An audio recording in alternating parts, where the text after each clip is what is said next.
RSS 100ేళ్ల పండుగను పురస్కరించుకుని వాడవాడల హిందూ సమ్మేళనాన్ని నిర్వహించి ఇంటి లోపల కులం ఇంటి బయట మనమంతా హిందువులమనే నినాదంతో హిందువులను ఐక్యం చేస్తున్నట్లు వీరభద్రరాజు పేర్కొన్నారు. Kakinada smart city Sambamurthy Nagar, Rechalapeta Burma colony, Jyothula colony, Bastibhag 3, Rechalapeta doctor BR Ambedkar globe బొమ్మ సెంటర్, గౌతమి నగర్లో హిందూ బంధు ఏడిది కృష్ణ ఆధ్వర్యంలో retired sanitary inspector Gudipudi Satyanarayana వారి అధ్యక్షతన హిందూ సమ్మేళనం, కోలాటం, తీన్మార్, డప్పు కళాకారులు, శ్రీ తుంబుర నాదంతో ఘనంగా జరిగింది. ఆత్మీయ హైందవ సోదరీమణులు పెద్ద సంఖ్యలో తరలివచ్చారు.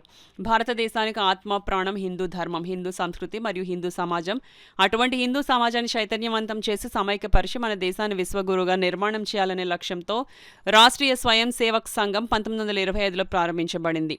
సంఘం ప్రయాణంలో 100 సంవత్సరాల నిరంతర కృషిని మన సఫల కార్యక్రమాన్ని ఒకసారి సింహావకణం చేసుకుంటూ భవిష్యత్తు సాధన మార్గం దర్శిస్తూ ఈ మహత్కార్యంలో హిందూ బంధువులందరి భాగస్వామ్యాన్ని కోరుకుంటూ హిందూ సమ్మేళనం ఏర్పాటు చేయడమైనదని, గడప లోపలే కులం, గడప దాటితే హిందువులం, హిందువులుగా జీవితం, హిందువులుగా గర్విద్దాం అనే నినాదంతో ఇప్పుడున్న ఈ తరం పిల్లలకు సాంస్కృతిక సాంప్రదాయాలు తెలియపరిచే విధంగా, ముఖ్యంగా మాతృమూర్తులు ఈ తరం మహిళలకు, చిన్నాళ్ళకి ఇంటి ముంగటి సంక్రాంతి, భోగి పండుగ సమయాన ఇంటి ముంగటి సాంప్రదాయ ముగ్గులతో గొబ్బెమ్మలతో అలరించే విధంగా తీర్చిదిద్దాలని ఈ హిందూ సమ్మేళనంలో వివరించడం జరిగింది.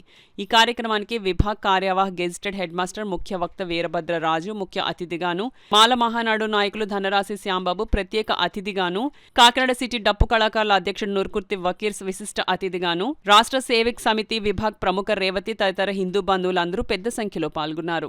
ఉమ్మడి కుటుంబాలు ఉండేవి, అమ్మమ్మ, నాన్నమ్మ, పెద్దమ్మ, పెద్దమంది ఉండేవారు కాబట్టి అప్పుడు చెప్పేవారు, వినేవాళ్ళు, స్కూల్లో చెప్పేవారు. ఇప్పుడు అది లేదు. ఇందాక రేవతి గారు చెప్పినట్టుగా అంత టెక్నాలజీ వచ్చేసింది. ఈవేళ రామాయణ భారతాలు ఈవేళ మన పిల్లలకి అందట్లేదు. ఎందుకు చెప్తానంటే అనుభవం నాకు.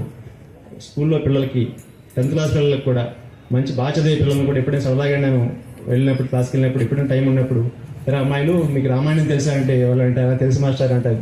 అందులో ఎవరైనా పేర్లు చెప్పమంటాను. అందులో మంచి బాగా చురుకైన పిల్లలు అంటారు అనమాట. రామాయణంలోనండి రాముడండి, భీముడండి అంటారు పెట్టుకోవాలి. ఎక్కువ మంది పిల్లలు ఉన్నారండి. కారణం ఏంటి?